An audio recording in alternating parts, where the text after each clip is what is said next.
Yeah, I don't know if I remember the last day off I had.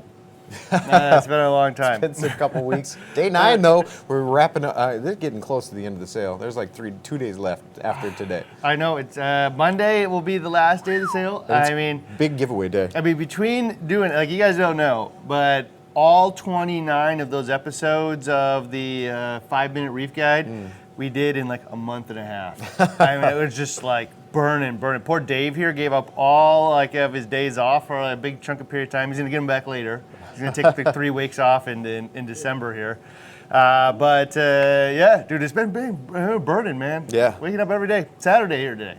Saturday. The whole team's here. The whole office is buzzing. Well, thank you guys for hanging with us. It's been super fun. The tips here have been one of the most fun things I've done all year. Yeah, we're compiling them all too. So, these Black Friday live streams, they disappear at the end of Black Friday. But with that goes all of those tips that you gave, and we're not going to let that happen. We're going to do something with them. So actually, so those who don't, you always want to win today, of course. So we threw up another Osmolator just for fun, so you can give tips on that thing again. Par meters, so there's the PMK, but also you can talk about normal par meters, the tips on how to use them, what kind of par range you're looking for with the SPS, coral, softies, zoanthids, with the par range. So sharing those numbers that you guys shoot for are super helpful to other people. So do that.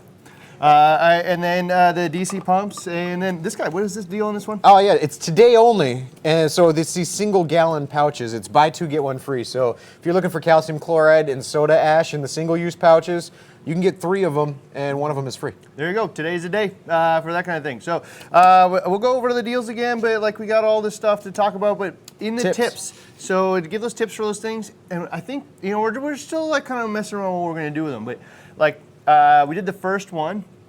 And between Facebook and YouTube Live and YouTube, after comments, there was like 1,000 tips. There's man. tons of tips, yeah, and right? all of them are really good. Yeah, dude, it's amazing. So what we're thinking to do is we're going to compile them all, right, and then put them into put them into existence somewhere in the planet, like a website, so you can a page or something you can refer to. Like if you want to know hot tips about ATOs. Well, man, here are like 40 or 400 tips, man, from some people who've done this before you. We vetted through for the best ones. Maybe we'll get it down to 50. That's probably the most valuable part. Is it's not just tips from us and the handful of reefers in the building and stuff. Where it's tips from all of you guys, the whole entire community who has used almost every single ATO on the planet. So we were also thinking, you've seen those videos for pro tips and stuff like that, right? Yeah. Best tips of the day or whatever. Well, I thought, man, it'd be super awesome to create a video series maybe about, for you guys, community tips. Yeah, your best reefing community tips, right? And so, you guys came up with all the best ideas, so we can maybe do a top 10 or top 20 or something of auto top-off tips, of lighting tips, and par meter tips or whatever, right? And utilize all that information that you guys gave us and put it into something else. So if you'd like to see that, say, I don't know, hearty, thumbs up, I'd like to see that, something, I don't know, whatever. So go ahead. And so we'll just go over the deals real quick. And so we got an MQ200 10. We don't have that up here, do we? We have the, which one is this? Yeah, that one is that one, because it's got the different sensor on it. Okay, so that was $375. It's down to $318. If you're looking to get a par meter, these are some in the same lines of this stuff doesn't ever go on sale. Oh, never. So if you want looking for a par meter, today's the day. The next couple days is the day because we're running out. But yeah, for sure, this is get it for 15-10% off. Yeah, so it never goes on on sale because this is not sold in the aquarium industry. It's the least profitable thing in the whole building. Yeah, but they never go on sale, but they are on sale. So one of those things is you can rent them, right? And we talk about that all the time. You can rent them. But we were talking yesterday about a reason why you wouldn't want to rent them. It's kind of interesting. So when you map out the par in your tank, it has no obstructions in it. Yeah. All right. Okay. Well, that's fine. Now, a year from now, all the corals have grown out. Gotta There's map it out obstructions again. everywhere. Yeah. Yeah, map it out again, right? Map it out every 6 months, and you can adjust the lights up or down or move them around or whatever, to achieve the goal as the tank builds out and comes into itself. Yep. Right, so that's a good reason why some people will probably actually want to own one. And then, for the PMK from Neptune, it has a nice little rock in there. You can just test it all the time. Well, so many uses for that. Why would I want to monitor my par all the time? Well, one of the biggest things, and I think there's a tip I already saw coming in. We'll probably hit it up, but you know, water clarity affects par. So if your carbon's getting exhausted, or maybe your tank is, you know, dirty, cloudy, something's going on in the tank, you can monitor it by par. This is one of those kind of like more pro end of the sensors that they sell, but like there's a variety of things. Like one is, you know, people turn their lights on and off all the time to do various things. You know, like you're doing maintenance, you're showing your buddy something or whatever, and then you forget to turn it back on. Oh, that's true. Right? So you could set up alarms that like during this period of time, if it's way outside of this thing, tell me about it. 1 o'clock in the morning, if my par is on, or if I'm registering pretty high par like I would in the day, that's a red flag for me. Yeah, you turned it on manually, left it on. So it's happened here in this building more than once. Well, we turn them all the time for studio. Yeah. You know, for you know, turn them on for shooting a film or whatever, and they can't be on as bright, or they just blow out the whole scene. But like, I don't know. So that's a great idea. Also, is the MQ510 full spectrum underwater meter. It is $495 and now $420. I will tell you my own personal opinion is the 510 is absolutely a better sensor. But like my own personal, if it was my own money, I'd probably get the cheaper one. Just because like it gets me good enough. Well, yeah, because what is there a major difference in my tank and how my corals are going to grow from 500 par to 510 par, which is a little high. It's 300 par to 310. Is there a big difference there? Yeah. So if you look at the chart, they're off like by like 10% or something, right? Different. So 10%, like 300 par or 330. Yeah. Not a big difference. If it was that close to where we would like be successful or not, nobody would be successful without a meter. End of story, right? So for my own, if you really, really want to have the best possible readings, man, and know that you got the best meter for this, and probably related to your investment in your tank, the MQ510 is the one. But for most people, the 210, you know, you're saving yourself almost over $100, right? So the $100, you could probably go buy something else cool, you know, and save yourself some, you know, even if it's totally outside the aquarium world, buy yourself something cool. Semi-reef monitor, where is that guy?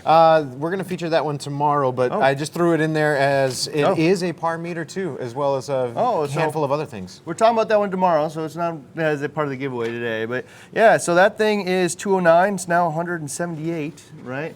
And so if you plug that thing in, that one you need to actually plug it into a computer or whatnot, you know, the $200 version anyway. But it does a lot of different things, including measure par. Ammonia, temperature, water level, the whole, it's pH. So I'd call it like a par meter plus. Actually, and you could use it for cycling your tanks. You get the little ammonia tabs in there, pH, all that kind of. It does. If you plug it in permanently, man, it'll give you water level. It'll give you ammonia, pH, and temperature, right? Like the big things, and it'll tell you right away if something failed. There are, for a few $100 more, you can actually plug it into this little box instead of a computer, and then it will just tell you all the time. So it's like a tank monitor instead of a controller. So if you just really want simple, but you also want to know when temperature, pH, or ammonia means something big died in your tank, boom, there it is. And water level too. Okay, but we're giving away that one tomorrow, but it's a super cheap par meter. And then the Tunes osmolator, and this one keeps making it on the table. I mean, there's a reason why there was, 300 or more of these things, and now they're down to like 100 and some change left. It's like people are buying the heck out of these things. One, because, again, they don't go on sale very often, if at all. But they did, they're our best of 2019, and every single tank in this office uses one of these 3155s. I would tell you that, like, this thing, to me, is actually one of the biggest signs that the industry and hobby just keeps growing, because this thing, like, is always a hit during Black Friday. Yeah. Like, if anybody's watched Black Friday, this thing's always a hit every single year. There's a reason for it, more and more people buy them every year. You'd think that, like, we would have permeated the osmolator market, right? Like, there's no more room for more oscillators. But you can just tell there's more people coming in, more people upgrading, probably more people failing with their old one and wanting a better one. So, yeah, there you go. And then Doorbusters. This one's an interesting one. ATI, buy an ATI fixture, get 4 free bulbs. Yeah, so like, if you get this 4-bulb fixture, if you get any 4-bulb fixture, you get 4 bulbs with it free, and that's your Doorbuster today. So 15% off of the ATI fixtures to begin with. What if you get 8 bulb? Then you get 4 bulbs. Okay. Yeah, but that means you save, like, they're at $20 a piece. $8. You save like $80.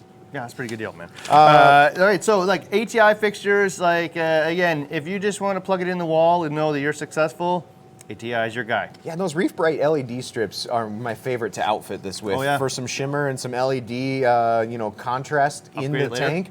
Yeah, because those Reef Bright strips fit right into these housing screws that are already on the ATI, and the bracket fits right on. I've done that in multiple tanks. So we're actually, yesterday we were powwowing about how we get together and like test actual spread and shadowing effects in the tank. So you might see that in the next couple of weeks in a BRS TV Investigates. But like in a 2x2 grid, the 8-bulb, 2-foot fixture is going to be the gold standard for sure. Like this thing just blankets the light tank in light. The reflectors, the bulbs, it just very obviously covers the entire tank.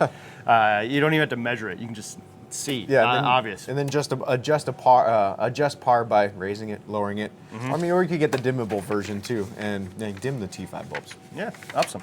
All right, and so then we got, again, the buy one, get one free on the soda ash, the small little single-use pouches. So for those you don't know, this guy right here is like a tear strip. So if you got sick of measuring them before and you like don't want to use your scoop, or you're just like, I don't know, this is a big waste of my time. You just pull the tear strip off and pour it right into the bucket with water. You're done. Super easy. Like no more measuring. It costs an extra little bit, per use, but like I was surprised actually because I thought that the bulk one, is cheaper, so most people pick that one up.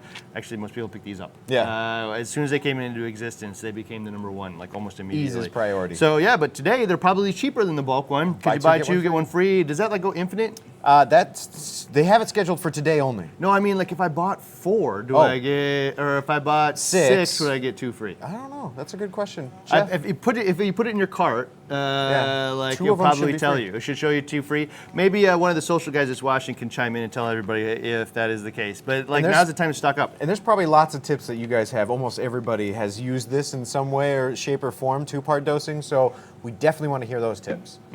I'll give you one of my tips with this guy, with soda ash. And maybe some of you have heard it, but like one of the big pains for me is I just want easy mixing. And so one of the easiest ways to mix it is to actually mix it in like a pitcher or something. First has an open top. So I can spin it while I pour it in, and then it dissolves instantly, no more clumps ever. Yeah. Right. So like, just get like a $1.99 pitcher from the cheapest pitcher you can possibly find from the store, and then it has a nozzle you can pour it right into your jug.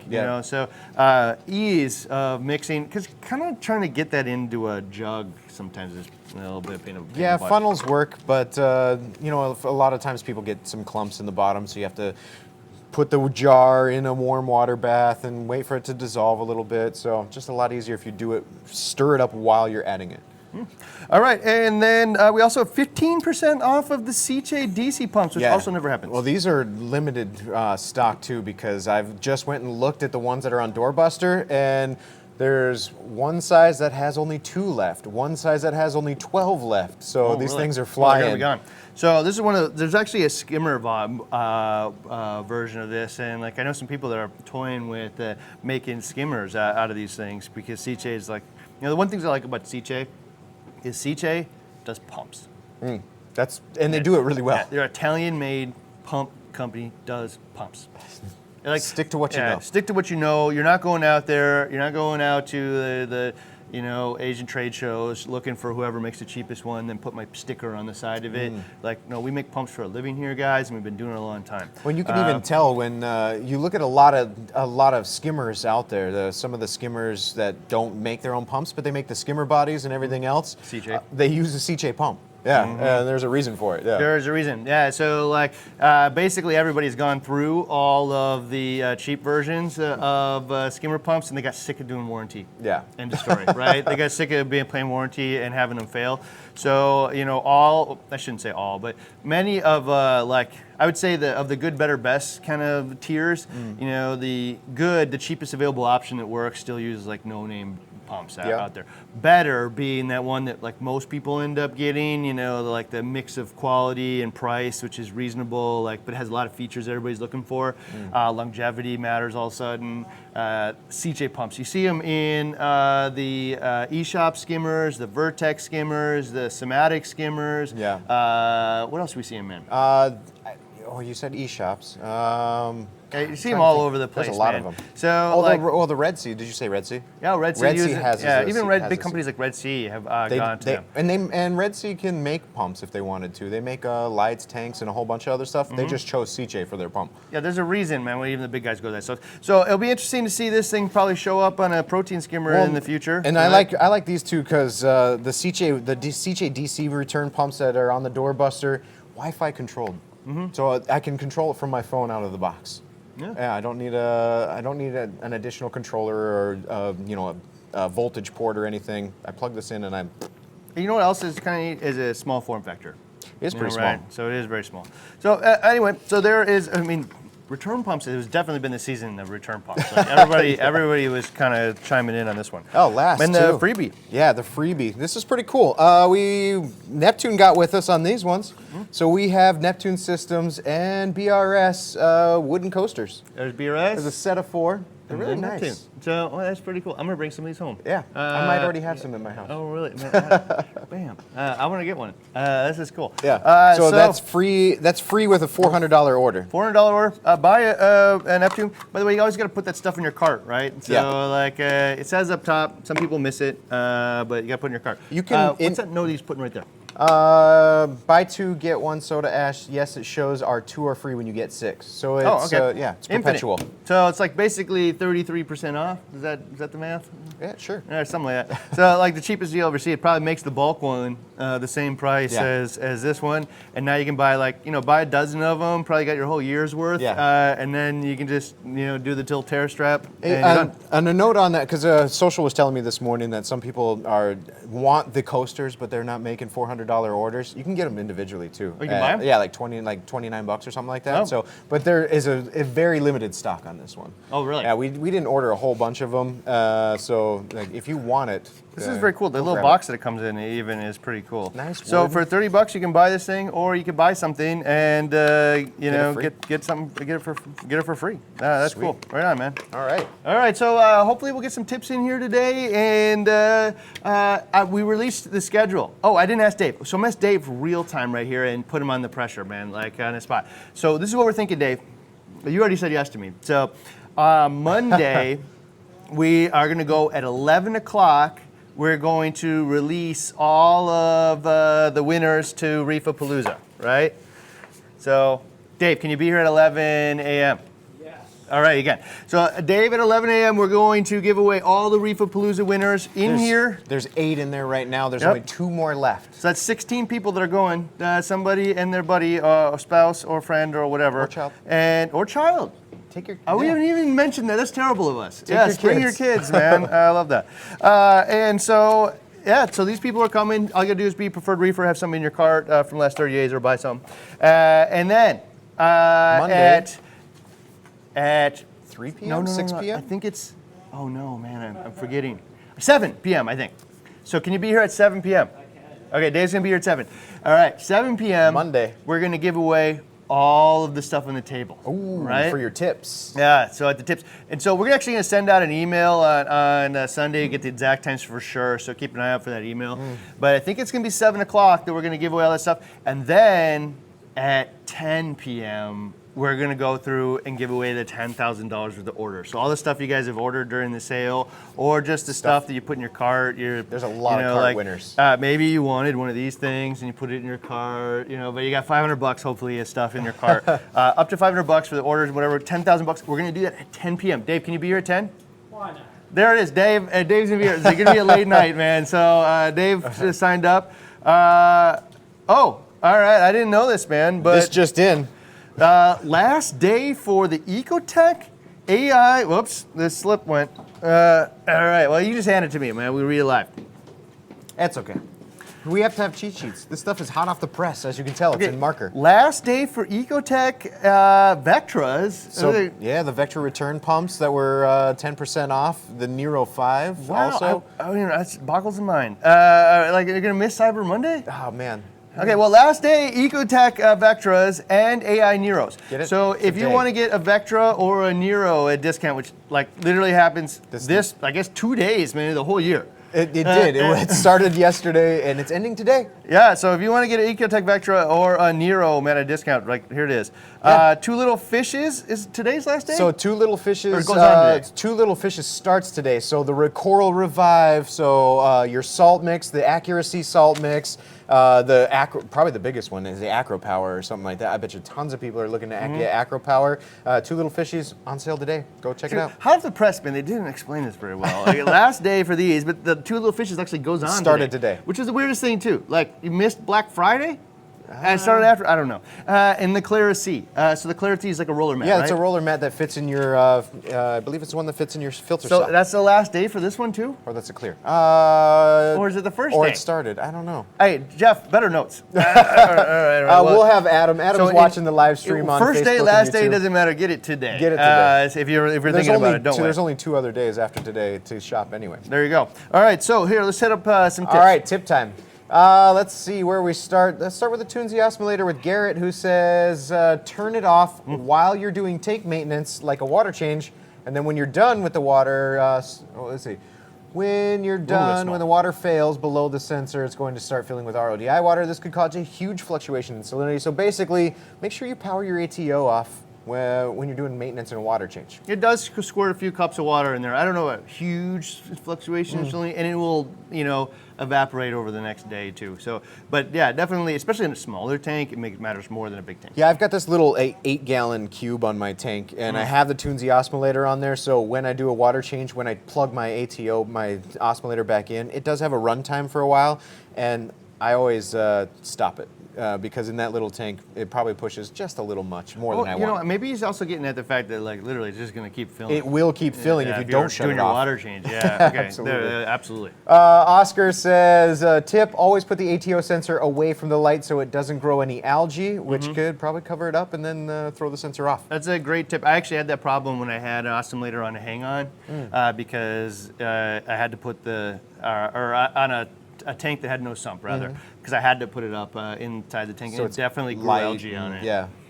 Good tip. Kenneth says, 2-part tip. Make sure you pay attention to your salinity over time. Salinity will rise when using 2-part, and you need to make adjustment for it. So a lot of people probably do this with a little maybe wetter skimmer, maybe a little wetter skimming that probably pulls some more salt water out. But over time, you're adding calcium chloride, you're adding sodium bicarb. That bicarb and the chloride bind together and leaves you with sodium chloride. Sodium chloride. Yeah. Sodium chloride. Yeah, so the bicarb is alkalinity goes, and the calcium goes. Leftover sodium chloride. Sodium chloride. It's salt.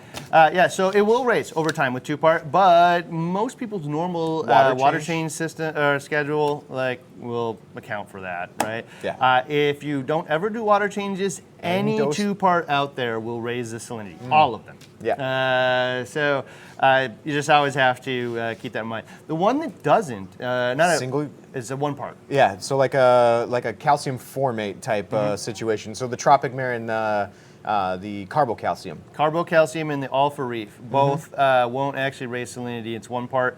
It's a little different than what some people have used in the past, but it's calcium formate, and the calcium pops off. Formates actually metabolize bacteria into carbonate alkalinity for the tank. Happens a little slower and not as instantaneous, but if anybody's watching or you've seen Zach's tank, looks awesome, man. Full-blown SPS tank.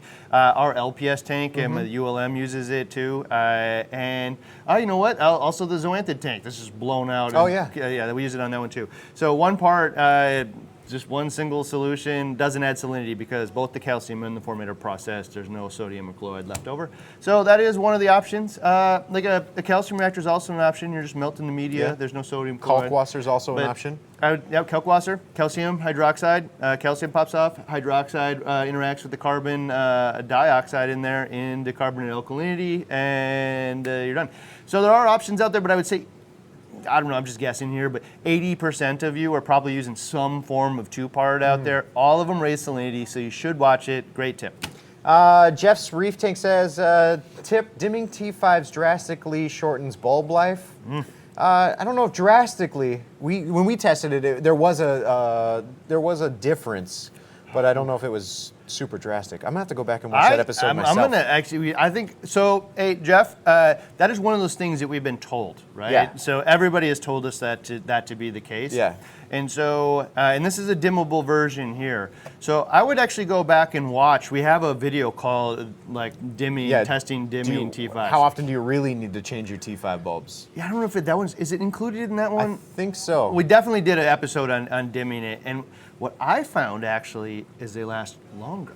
Because they're using less. They're probably less heat and whatever, and that defies what everybody has told us, right? That they're not operating efficiently, and because of that, they're going to wear out, and the spectrum's going to change, and all that kind of stuff is going to happen.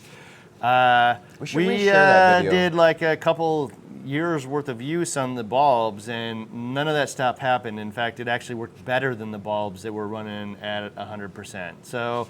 Adam, if you can find that video, post the link up. We've talked 2 days now. We've talked about this, so we need to bring this one back up and back into the conversation. Yeah. Okay. And again, man, this is like people who sell bulbs for a living telling you don't buy bulbs. That you're not wearing them out as fast as you think. And so I don't know. I would.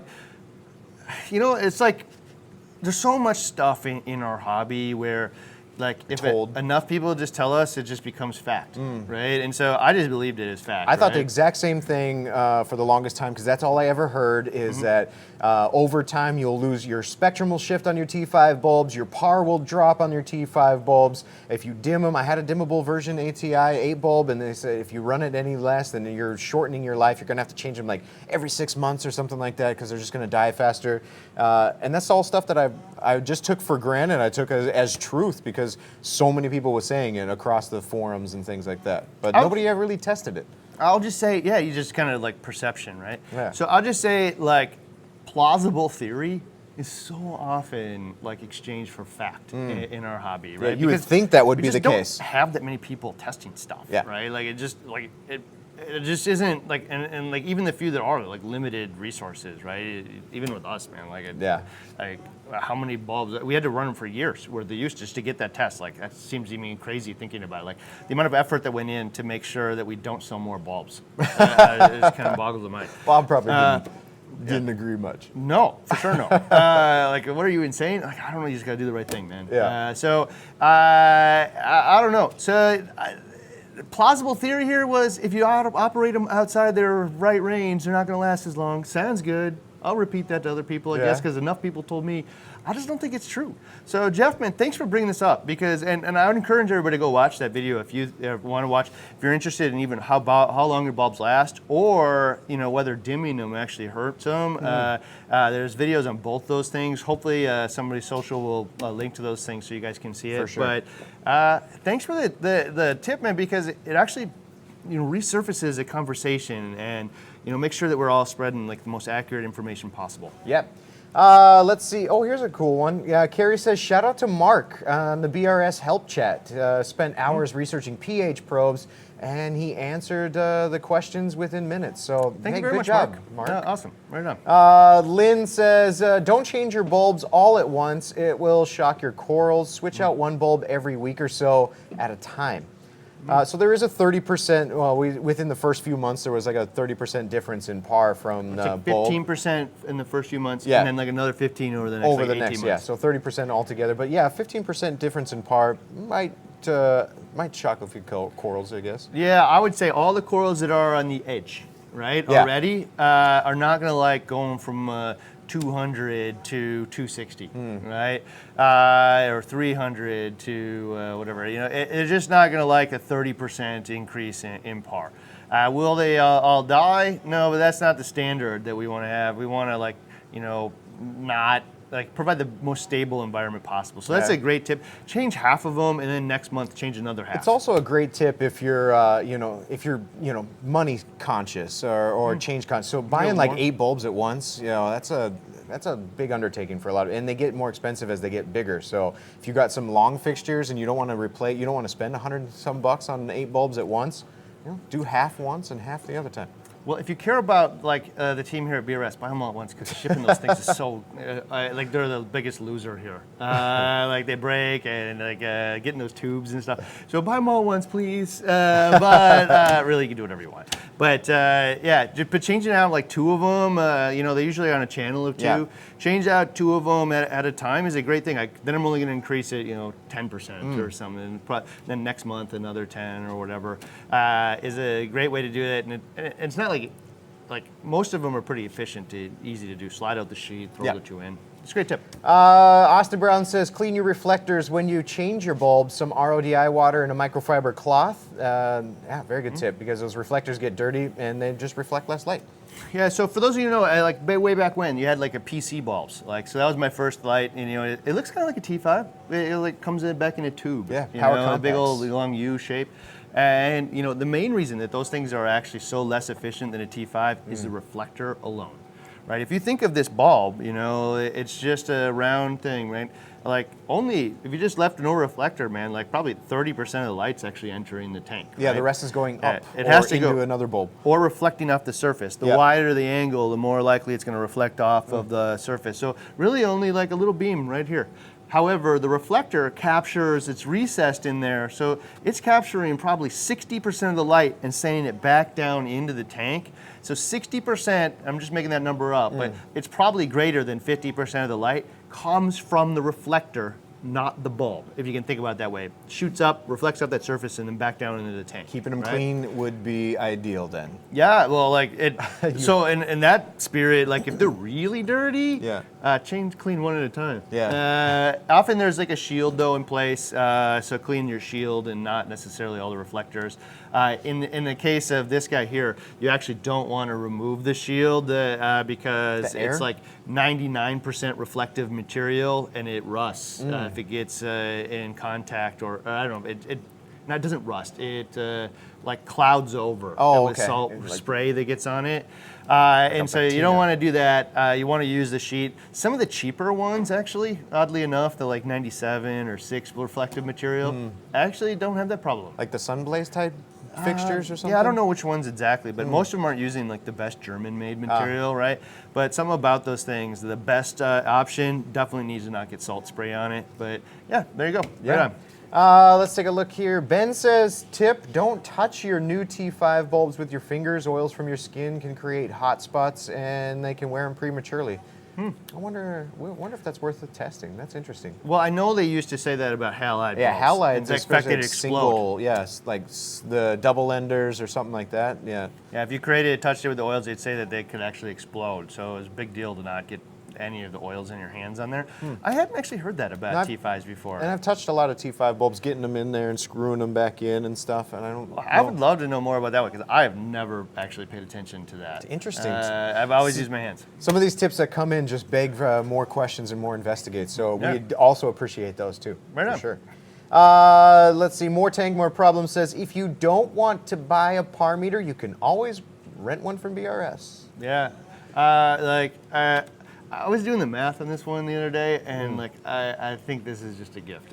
After the amount of them that mysteriously don't come back and stuff, and all kinds of just stuff that goes on with rental stuff.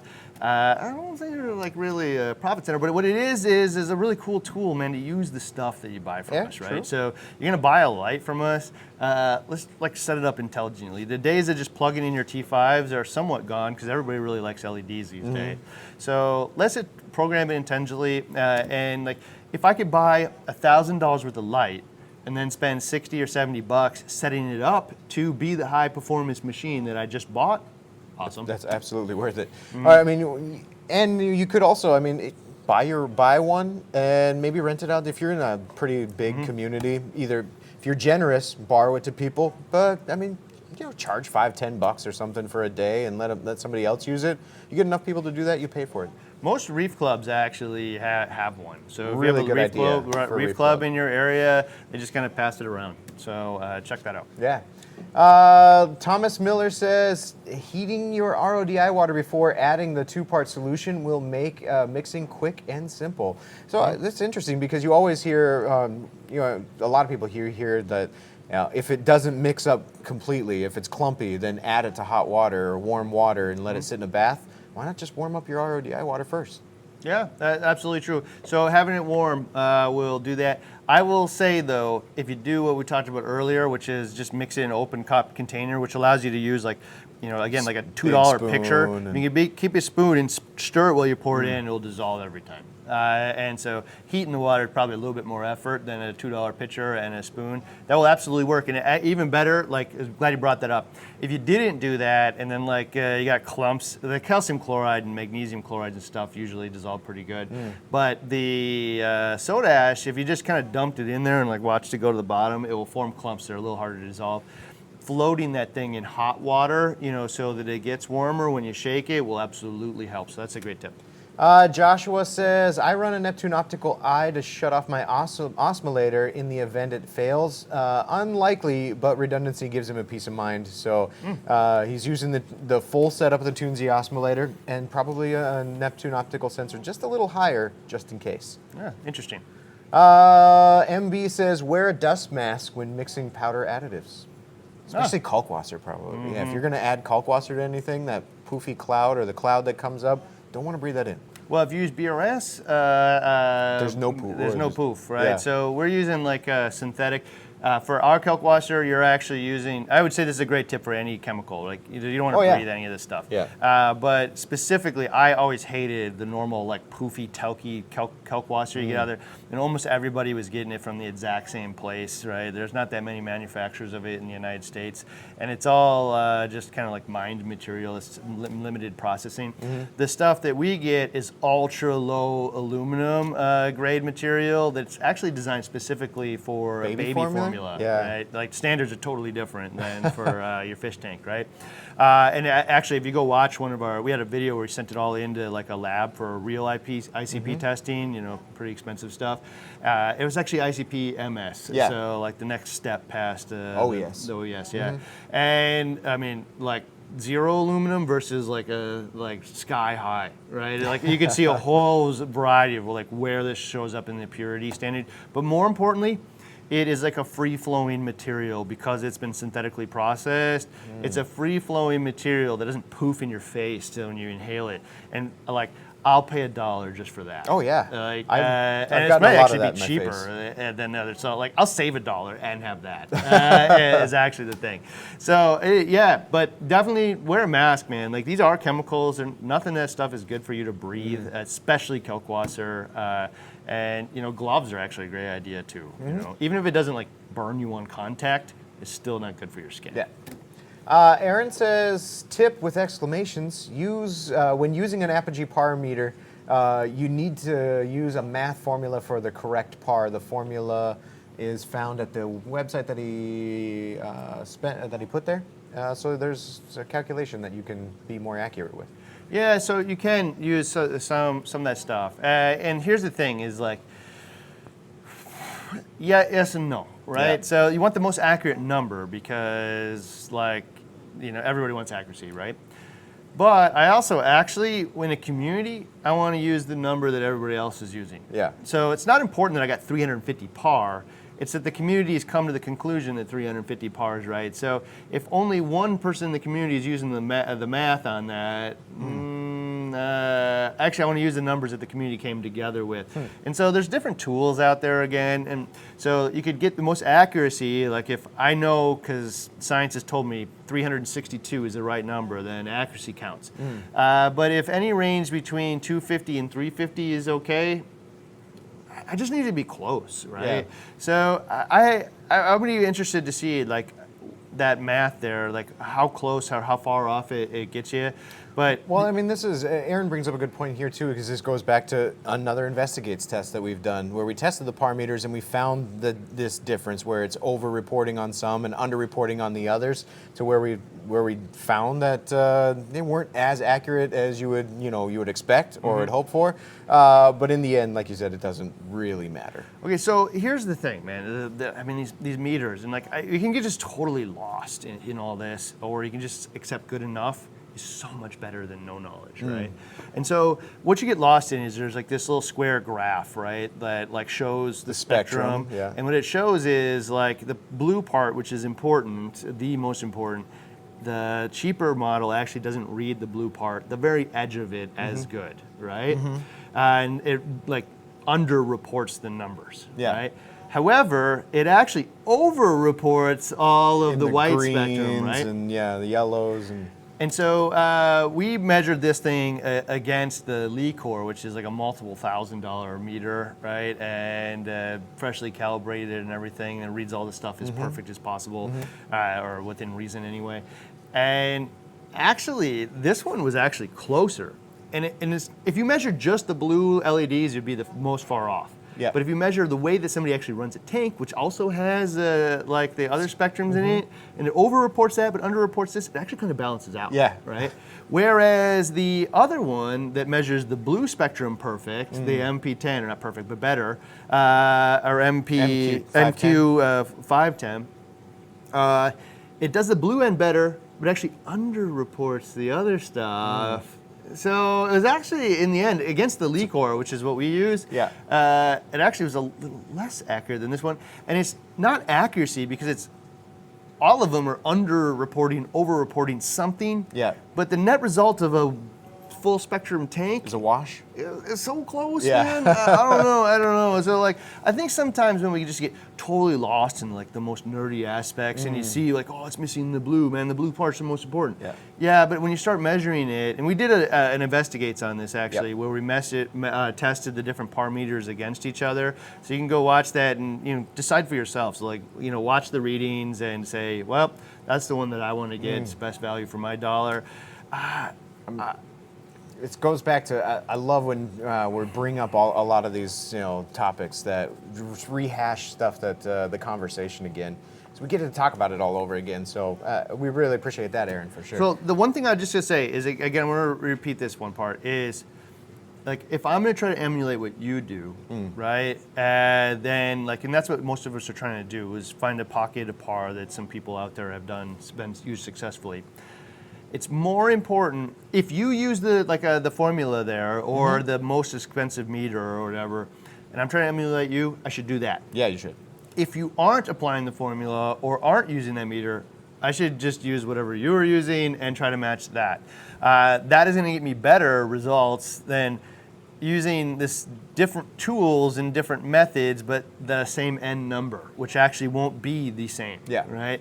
And remember, like, don't get lost in this entire thing. It's just not worth it, because if you're off by 15%, like just grossly off, right? Well, you know what? It's the difference between 300 par and 345? Yeah, not massive. Yeah, even 20% off, man. Like probably not make or break a 300, coral. 360, the coral, like, there's probably some optimal range in there, but like, if that was the difference between success and failure, we'd all fail.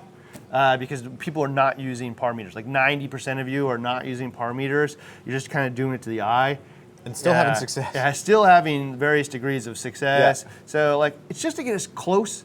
We're not designed to get 100% accuracy. If we're chasing that, it's just, we're just chasing the dragon, really. All right. Hector says monitor ALK more than calcium, as it's not only used by the corals, it's eaten up as a pH buffer. Kinda, but I'll still say the idea of your tip is 100%. Yeah, though. Monitor ALK. Monitor ALK more, because it absolutely is. There's less of it in the water, right? And so when it gets depleted, it gets scarce really fast, right? And so definitely alkalinity is the number one. I don't know why, but when I started this, everybody told us calcium. And like, I go to the store, calcium. Nobody ever told me about alkalinity. They told me about pH buffer, but nobody told me about alkalinity. And like the pH buffer, I just throw that in the trash, right? That is not even like a thing, man. Like temporarily some of these buffers, or if they use borate or whatever in there, that like will permanently raise it, but also trick my calcium or my alkalinity test kits later. Like, don't use those things. So great tip. Monitor in the acid. alkalinity first. For sure. Svet says, tip, if you dose soda ash at night, it will help stabilize your pH. I think a majority of people, and even when I was dosing 2-part, and even here on the BRS 160, is that calcium is dosed throughout the day, alkalinity is dosed at night with the soda ash for the pH boosting effect. Yeah, so it'll take some of the carbon dioxide and end result carbonic acid out of the tank when you dose it at night and turn it into carbon alkalinity for your tank. And so that's a great tip. Michael Roberts says, use the BRS calculator to adjust the levels when they get out of whack or before starting a dosing schedule. Okay, so I'm going to butcher the guy's name. I think it's Jay Deek. Yes. A calcium, Yep. calcium His calculator. So the first time one of the club members came into my house, he showed me the calculator, and like at this point in time, like I still had a cup of Calcium Deluxe or whatever it was, and they're like, yeah, use that one every Christmas. If you feel really generous, New Year's Eve. It's every third Thursday. Who knows when you were supposed to use it, right? And I used it, like nothing miraculous happened, so I stopped using it. Again, nobody told me about alkalinity either. And like testing, I just don't know. I don't know. So they gave me the calculator, right? And it said use, and at that time we were making some DIY stuff, and it's like use 100 milliliters to get your DK or your calcium from 400 to 420, and like I did it, and then I tested it again 10 minutes, and worked. I'm like, no way. I'm like, wow. Yeah. And so for those who don't know, Jay Deek was also a guy kind enough to make the calculator for the BRS website. So I hit him up, thanked him for so much, and he actually just like created that thing and gave it to us and posted it on there, so you guys can all do your BRS Awesome. two-part super easy. So yeah, use the calculator. It's super accurate and really easy to use. Water volume. Don't get super hung up on stuff too. Like there's like how tank water volume, which is tank minus sand minus rock. Yeah. Like if you are off by 5 gallons, it is not. You're not going to be able to measure the difference with the standard test kit. Yeah. Like it won't show up in the range of accuracy. So just don't get super hung up on Get all close. that stuff. Just get close and it'll be good. Stephanie says, oh, this is a good question here. She wants to know if the sales will change between now and Cyber Monday. You know what, man? I actually asked the guys yesterday, like, hey, you guys sure you don't maybe surprise MP40 sale on Cyber Monday? And they're like, dude, we can't because their entire dealer network would get all mad or something. And I can't blame them because they probably would get 8 million angry phone calls. So If it's on sale today? it is. MP40s are just not on sale. No, man. but if anything on the site's on sale today. Oh, what do you mean? Will you get MP40s in the sale for Cyber Monday? is the Okay, question. not MP40s, but in general, anything else on the site on sale. If it's on sale today. Yeah, if it's on sale today, it's the same sale later on, Yeah. right? Like there's no foreseen changes to the sale right now between Other here. than that special note that we just got that said the Vector pumps and the AI Nero is the rest of today only. Yeah, other than that. But you know what, man? I mean, if you've been waiting around for Ecotech pump, like, apparently they're not going on sale, like ever. Oh, yeah. There's some brands that are just that strong, I guess. And you know what, man? If it was me, I really love the Vortex, dude. Like, end the story. Like, I wouldn't let 10% stop me from being happy. I just like to swap out there's so many elements of it, but like the part that I just can't get away from is I don't like maintenance. I don't like things that take me away from my family and time. I like to mess around with my tank, but it isn't cleaning stuff that I like to do with the tank. Yep. I like to move corals around, prune them. I like to do other things.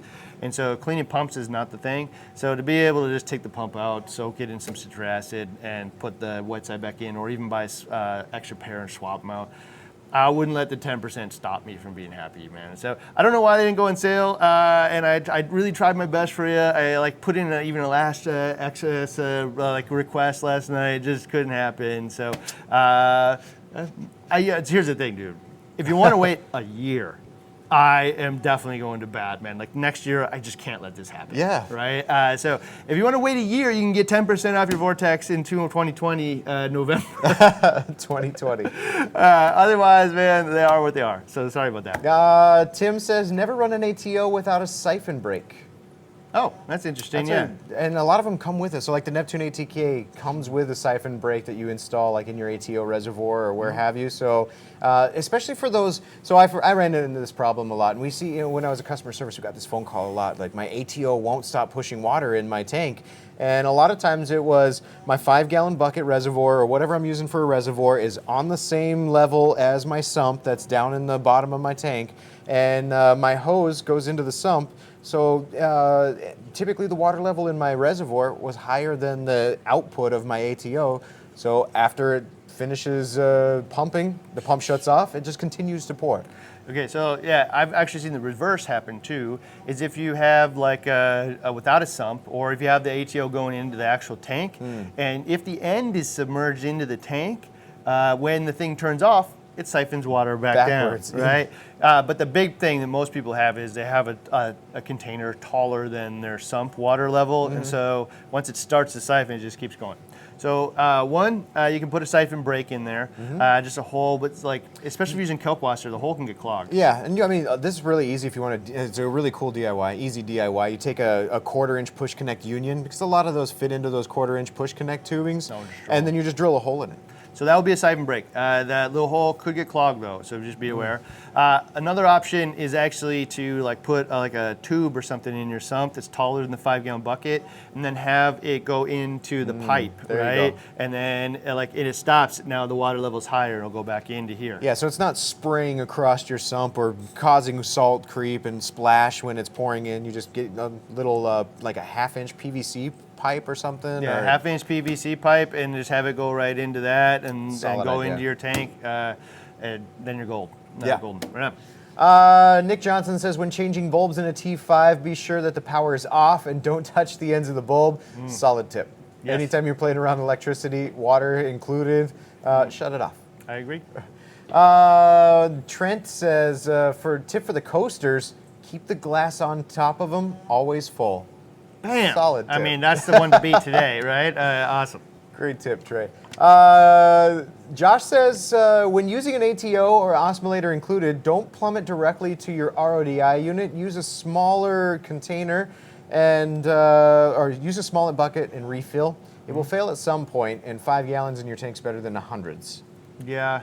All right, so that's absolutely like the wisest thing, right? And so, you know, everybody takes different levels of risk with their tank, and you put more thought into it. If you're going to take more risk, put more thought. But if you have a 5-gallon container and the tank can hold 5 gallons, that is the safest thing you could do, right? The only problem with that is that it doesn't last as long, right? Yeah. So you have to refill it every few days or what have you. Yeah. One of the things that we also do in some instances is just actually fill the 5-gallon bucket with the RO system, right? And it kind of depends on where this is. But if I fill the 5-gallon bucket from the RO system, now there's an infinite amount of water in there. The auto top-off can pull from there. And if the flood or the float were ever to fail, it might float on my floor, which like in a basement might be okay. I just never see those floats fail very often, so I don't know. But well, if your ATO gets stuck on, so if you're feeding your RO into your 5-gallon bucket and then using the ATO to empty out that 5-gallon bucket, depending on if your ATO ever gets stuck on, it's only got 5 gallons because that reservoir doesn't fill up as fast as your ATO can pump. Yeah, and then it's gonna time out. Yeah, so it could time out or what have you. Yeah, so I mean, there is that's like a whole conversation of its own, but like the safest thing is what you just said, Josh, is make the container like something that the tank can hold. It will drop the salinity a little bit, 5 gallons, but it's not the way that you're gonna see like a disaster or anything. So that is the safest way, and what I'd say that most people should do in the beginning. And then if you're gonna go beyond that, really start thinking about the layers of redundancy, take more advanced approaches to the whole thing. Let's see here. John says Apex PAR monitor, so it can also be used for your refugium lights. Oh, interesting.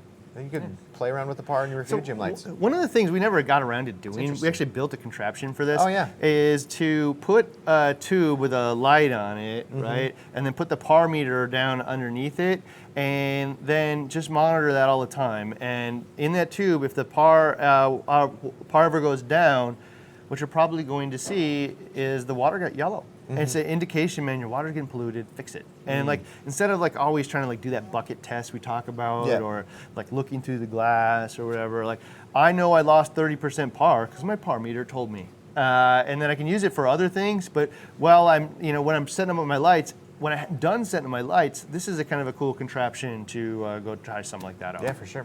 John says, tip for the osmolator, manually engage the float switch occasionally to check the high water alarm. So you're just testing your equipment, make sure it's functioning. That's a good tip. Yeah, anything that's got sensors and moving parts and stuff on it, man, Clean them and check Keep them clean, or the sensor won't work. Yeah. right? And so it's just like, you say it out loud and you're like, of course, it's so obvious. But without saying it out loud, sometimes you're like, well, I don't know, I just kind of expected it to work. Yeah. Well, no, man, it gets dirty. The optical ones get dirty. The other ones get stuff stuck on them, salt creep and whatever. So clean sensors work better than dirty sensors. Pisces Reef Tank says, make sure you oversize your return pump because you will lose flow due to head pressure, 90-degree bends, check valves, flow sensors. Expect to lose as much as 50%. Yeah, I would even say we it's had that possible more conversation than that. yesterday. Yeah, we talked about that yesterday, so you can go into that. But I'd say possibly even more than that. But definitely, I would just assume half of what it says right off the bat for a standard height tank. And go check the head pressure graphs that most pump manufacturers have on there. And if your average, if your output is like at 5 feet, go look at what this thing puts out at 5 feet. That's why, like I'm saying, actually less than half is because I think a good rule of thumb would be, you know, if this is a 1,000 gallon an hour pump, or what is this thing? Does it say on here? Oh, it does. I don't see up front, but say it was a 1,000 gallon an hour pump, right? Well, that's at 0 head pressure. So at 5 feet, maybe it's a 700 gallon an hour pump. I'm actually going to have the 750 if I got any amount of plumbing involved, because that's probably a safer bet than assuming higher. And I can always turn it down a little bit, you know, even with a ball valve, or going higher, slightly higher is probably better than going slightly lower, especially because as the thing gets dirty and it ages, it'll probably go lower as well. So going a little higher, I would say half of whatever the head pressure sets will probably be what you get after plumbing-ish, rule of thumb. Yeah. Let's see. Terrence says, add your ATO to your maintenance routine. It's not set it and forget it type of thing. Test the safety cutoffs at least monthly. So, yeah, absolutely. There you go. Coral Keeper says, when mixing the pharma pouches, fill the jug halfway, then slowly add the mix, then fill the jug the rest of the way. Yeah, that can be done. Again, my biggest thing, spend $1.99 Get on a a pitcher, stir it in there, pour it in.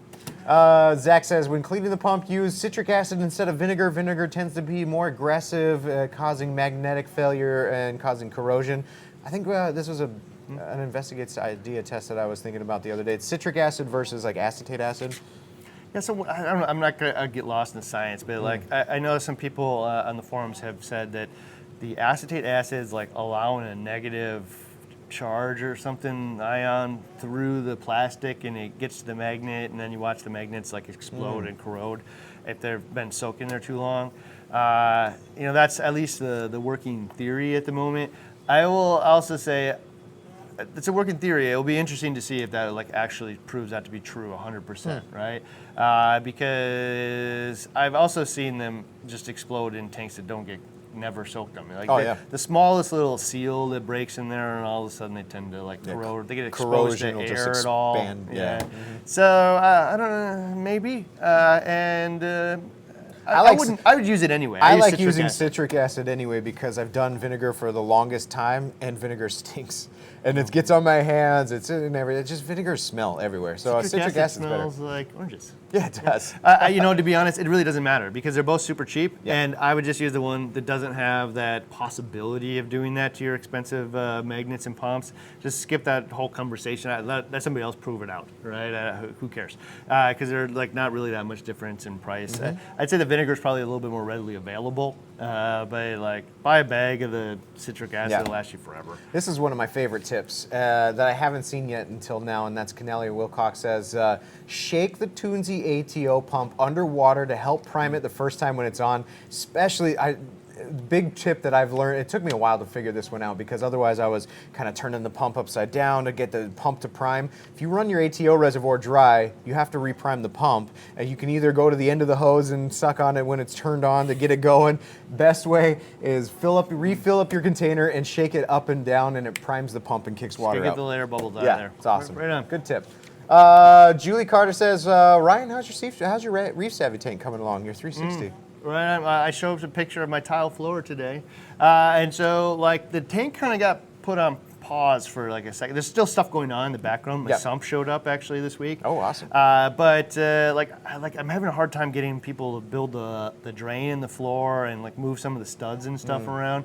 And so, like, between doing that 5-minute reef guide, Black Friday, and then Dave put so much time in. He's gonna take some vacation here. I'm also gonna take a week of vacation in December as well. So I would expect to see the tank thing start up again like the first week of January, right? So hopefully I'll have some of those, like the big parts, like the work that like I can do myself. I'll just go do it. I'll put whatever amount of time I need to do it. But I'm just not jackhammering up my floor to do a drain. Like, that is inside my skill set. Yeah. So, like, it's actually really hard, man. Like, it turns out, man, I called a whole bunch of, like, this is kind of like bathroom work. I wanted to put in a sink. I wanted to do the wall. And, dude, like, the economy here in Minneapolis, like, must be doing, like, just gangbusters because nobody wants to do work unless it's like a $20,000 job. All right, so nobody wants the small work anymore. So I don't know, but that's great, man, awesome. Bad for me, bad for everybody else. But I'm working on that. I think that once we get some of the like infrastructure stuff done, we're actually trying out like a new lighting option this morning. We're kind of messing around with it. It'll be really cool if we can get it done. Something probably you've never even seen before. But like, it's gonna come along, and it just got put on pause a little bit. Like, here's the thing: is like it's your dream tank. This is just my tank in my house, man, and like you want it right. Just like you, Christmas season, or you're super busy. There's probably months where it just like doesn't get any work as it goes up. Like a big tank like this takes a long time to do, and so I'm just gonna take it that way. Yeah, and it's a real life build. Yeah, I mean it's partially a video series, partially the tank that's actually in my house, and I'm just not going to speed up the things that keep it real. So there you go. A couple more here. Let's see. Harkin says, pro tip: always have spare additives to make emergency corrections.